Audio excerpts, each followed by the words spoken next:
bush honeysuckle removal. It's pretty much, bush honeysuckle is pretty much all that's in here. So, getting rid of it now.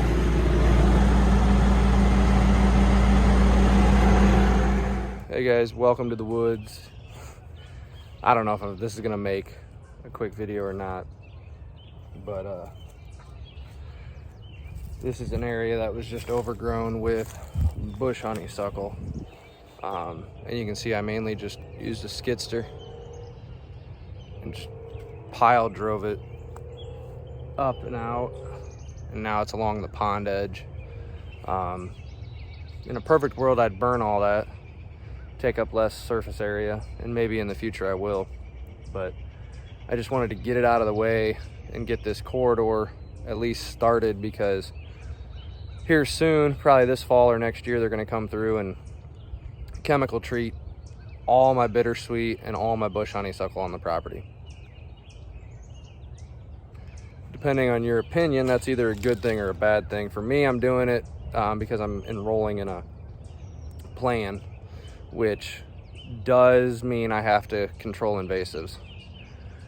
I get a sizable tax break, and with my public service position, it is nice to have something recorded to this nature so people don't think I'm treating my property differently than anybody else. So it's one of the reasons why I've started. I've actually had it in one plan, but now this is more, this is actually going to be going into classified wildlands here in Indiana. So, but this whole chunk, me and Pops have been planting mainly chokeberry and red osier dogwood. It's a real saturated soil in here. But with all this light, I did buy a bag of big blue stem and threw some of that down. Again, I'm not actually disking it or fluffing it or anything. It's just going to be whatever seed takes. So I'm not worried about it looking like a prairie, if you will. It's going to be an intermixed thing, and if a bunch of these chokeberries and a bunch of these red osier live, in 2 or 3 years, I should have some pretty good, armpit high cover bushes starting to take over. I'm sure I'll have some other stuff grow up. I've got these stumps throughout that, as long as they're not bush honeysuckle, and if they want to bush out with regrowth and be mineral stumps, I'm not going to be opposed to that. But the reason why I did this was because I didn't want, when they come through and kill everything, I have swaths of my property that about 85% of the cover that's there is bush honeysuckle. And that's the issue that we all run into when we have invasives on our property. They really do take over. And here's the funny thing. So what's the difference between a bush honeysuckle thicket void of good food but has cover versus somebody who planted a solid strand, or a solid field, I should say, of switchgrass? Void of food for deer, but cover. I don't see those two things very differently personally. So if you're of the mindset that you're a fan of large swaths of switchgrass with no food, you really shouldn't be opposed to large swaths of bush honeysuckle from a deer or what you're providing the wildlife perspective. Now, from a conservation, native species perspective, you could have a massive issue with one and not the other. So make sure you do not only listen to the first part of what I said there, but there are a lot of deer habitat land managers out there that they'll plant 5-10 acres of switchgrass, but then yet an acre thicket of bush honeysuckle bugs them, and they're like, it's doing nothing for the deer, it's not giving them any food, but it is giving them cover. So, but this area in here, I've got some more time today, so I ran back here. I've been keeping these chokeberry and red osier dogwood in buckets, and I'm just shoving them back in. I mean, it's probably much thicker. There's some areas where they're only 3 feet apart. There's areas where I'm planting in a foot wide hole. I'm putting 2 just in case one dies. But we'll have this run along the food that's over here behind me. There's clover and everything, and I opened up a little bit bigger food plot up top to where we'll actually probably have a traditional food plot and not just clover and not just winding trails and such. but this corridor will give them a slip in order to go up into the northern bedding and not have to break cover. And some people would be like, well, that sounds counterintuitive, Ty. You want to be able to hunt the deer and everything. But yeah, but you can't make your property a property that asks a mature buck to break cover in order to travel it. We want them to feel safe on the property to where they don't mind slipping out into these open pockets where we're hunting and such. But too many guys will not provide travel corridors on their entire property for a deer to not have to break cover. I think that's a big mistake that a lot of land managers make. But you can see kind of where it ends there. Just look at that. Look at the change. I mean, it just goes into a closed canopy darkness of bush honeysuckle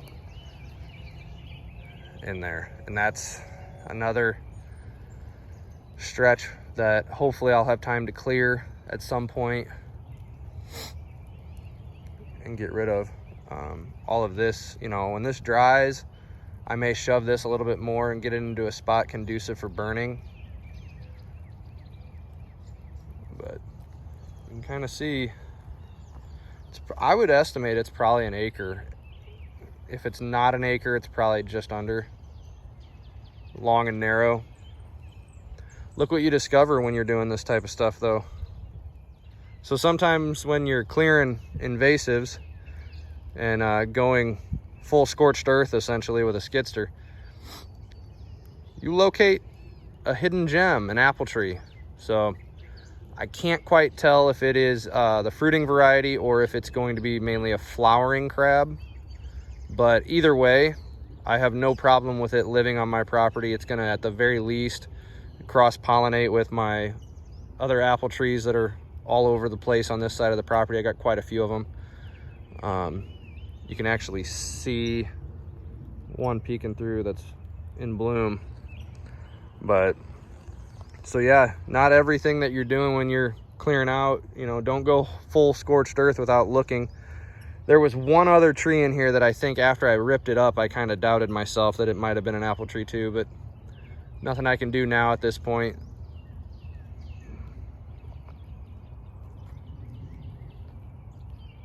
Yeah, here, I'll show you how close this line is to the pond. In essence, we're 5-8 feet from the pond edge. And like I said, burning this would probably be a very good idea, in all honesty. And I think I probably will at some point, but just not right now. No, I guess, you know, it's just another thing. Doing little tiny things like this is really all the time I got for anymore in my life. And I know many of you guys can relate, but do what you can, when you can, if you can. Don't ever steal any time from your family, at least not too much. Definitely don't miss any pivotal things like ball games, events, things of that nature. It's never worth it in the long run to get a few more plots planted, but miss those events, miss those memory making with your family. So keep that in mind as I try to force that into my mind as well. I think that's all I got. Nothing major on this video, but figured I'd get back into producing a little bit more video check-ins and such. So yeah, God bless.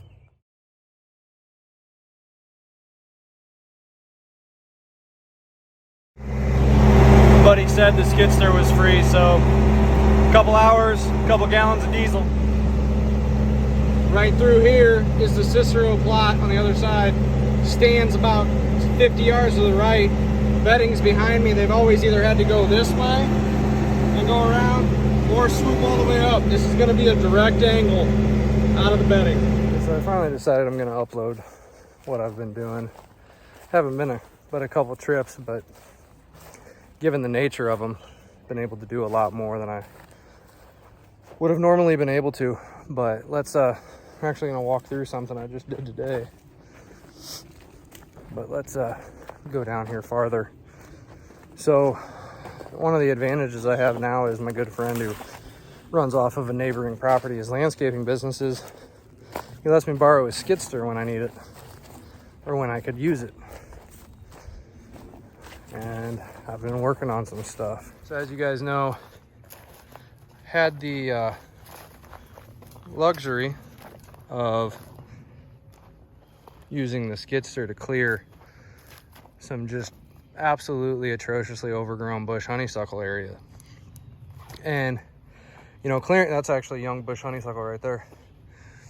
But don't worry, it'll all get treated eventually. But what we got here is, this is where I shoot a ton of my deer. Just an absolute dynamite spot. Tree is up that oak right there. But this is just an overgrowth area. I kept some perimeter edging here because this isn't going to be crazy thick this year, most likely.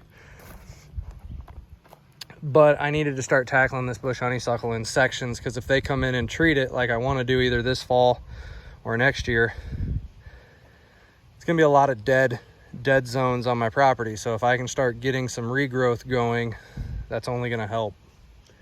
So you'll notice we went back through and we planted native varieties. That one's already getting 8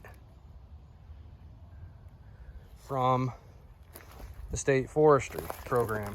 You'll notice there's definitely some browsing going on, but I think as long as they have a decent spring laying roots, we should be okay. But man, look at the browse pressure, the tips of all of them.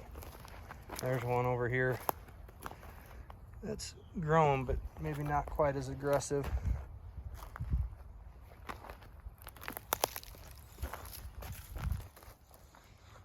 This area will have, hopefully, a ton of native species trying to come back. Man, there's some fresh explosive growth going on, but the deer are definitely targeting all the tender growth. That is, I mean, look at this. All old stem is still here, but that's hard to tell in that video. There's no real, there's a fresh shoot, but all the fresh shoots are gone. See that? So a lot of green growth on all of them, but not a lot of fresh shoots, because that's what's getting ate by the deer. This one's doing really good. That's all this year. That's real bright green. Deer nip the tips, but that's probably one of the healthier ones I've seen. That one's getting hit. But anyways, this whole area, I bet you we planted over 80 seedlings, if you will. And I'll be honest, I was impressed with the quality of the stock that we got from the state forestry program. If you're in Indiana, I Googled, I buy from my local soil division and chapter that is in the area, but this was from the state program. Look at that nibbling going on. That whole top is ate off.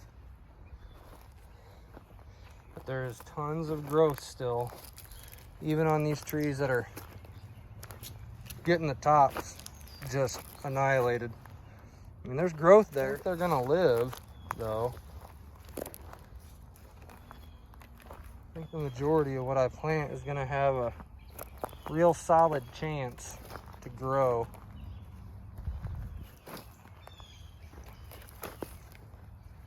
But I kind of stopped right here, and then that's all freshly cleared today. If I take you over here, I can show you.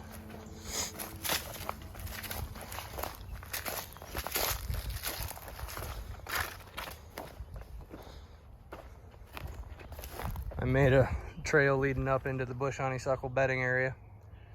That's still there. They can hook in there. But then this was this used to be, that whole area used to be thick with cover. And I've made kind of a bowled out food plot in here, if you will. I got clover right here. But one advantage to the skidster was the ability to cut a trail. Blind's gonna go right here. Let me see if I can show you. There's that opening we were just talking about. Get the blind elevated up, can trim the top of that. Goes to show you little by little. A few days committed to it. And I'm learning more and more as I get older. The right equipment makes a massive difference. Look at that. That's why bittersweet is such a bad thing. That tree is pretty much 50% foliage is all bittersweet. There's barely anything left of that tree. Jeez. But yeah, then we'll try to get a whole bunch of oats and cereal rye and clover growing in here this year. That is an apple tree that has kind of been through some rough patches, but it's attempting to hold on. Even if just the lower stuff lives, I can nurture that back. That apple tree is doing really good. It will probably even produce a few apples this year. Here's another apple tree. It's doing okay. A few of the top branches have been broke off over the years. That's a persimmon tree. It's living, but don't have any other persimmons here, so need to get a few more if I want it to actually produce. I don't know if you'll be able to see it, but that apple tree is putting on some apples up there. This apple tree's been through some rough patches, having to grow away from bittersweet and other trees. Ended up pruning this tree real heavy. It's another flowering crab that's on the property. I use it as a pollinator essentially. Might even get rid of some more of its top canopy next year. Younger apple tree there that I planted. It's doing well. Kept that red bud. I just like them. There's a young apple tree. Look, there's hardly any growth down low. There's a couple branches forming. This top, look, the deer are just eating it. But it's got a couple main leaders. It'll live. This year it'll focus on roots for sure. That apple tree was salvaged. May have to eventually trim it, obviously. Got pulled down by bittersweet, but it's growing well, just not right. This is a pear tree. It's been producing now for 2 years. There's another pear tree that I went past right here.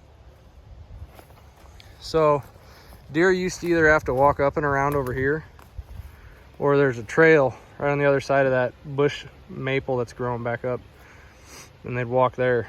I wanted an option coming right out of the bedding right here, right down into the middle. It dumps into this new area that's cleared, and that'll take them right at about 25 yards, because right there's where my stand's tucked in there. You can't hardly see it, but